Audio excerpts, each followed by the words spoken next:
Super 6లకు Chandrababu చెప్పే ఈ super 10లకు అసలు ఎంత ఖర్చు అవుతుంది? ఇది సాధ్యమేనా?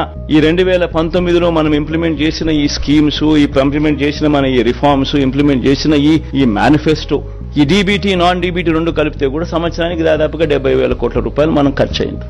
ఆయన చెప్తా ఉన్న ఈ సూపర్ 6లు సూపర్ 10లే 1,21,619 కోట్లు అవుతా ఉంది. కొన్ని పథకాలు ఏదైతే జగన్ చేస్తా ఉన్నాడో అది ఆపడం ఎవరి చేత కాదు. అటువంటి కొన్ని పథకాలు ఉన్నాయి. ఫీజు రీయింబర్స్మెంట్, ఈరోజు పూర్తి ఫీజు రీయింబర్స్మెంట్ జగనన్న విద్యాదేవని ఇస్తా ఉన్నాడు, వసతిదేవని ఇస్తా ఉన్నాడు. దాన్ని ఆపడం ఎవరి చేత కాదు. ఆరోగ్యశ్రీ ఇస్తా ఉన్నాడు జగన్, దాన్ని ఆపడం ఎవరి చేత కాదు. సంపూర్ణ పోషణం ఇస్తా ఉన్నాడు. లాక్టేటింగ్ మదర్స్, ప్రెగ్నెంట్ మదర్స్, 6 ఏళ్ల దాకా ఉన్న పిల్లలకు సంబంధించిన సంపూర్ణ పోషణ. ఫ్రీ రైస్ ఇస్తా ఉన్నాడు జగన్, మనం క్వాలిటీ పెంచి ఇస్తా ఉన్న బియ్యం. దానికి ఖర్చు 18,50,000 మంది రైతన్నలకు ఫ్రీ ఎలక్ట్రిసిటీ ఇస్తా ఉన్నాం. రైతన్నలకు, చిన్నపిల్లలకు పెట్టే గోరుముద్ద జగన్ చేస్తా ఉన్నాడు, చేయక తప్పదు ఎవరికి. ఇటువంటి ఈ పథకాలకు మరో 29,100 కోట్లు ఏ ప్రభుత్వమైనా చేయక తప్పని ఖర్చు. రెండు కలిపితే 1,50,718 కోట్లు.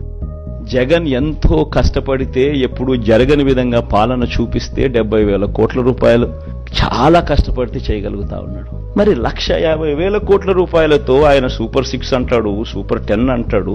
ఇది సాధ్యమయ్యేదేనా?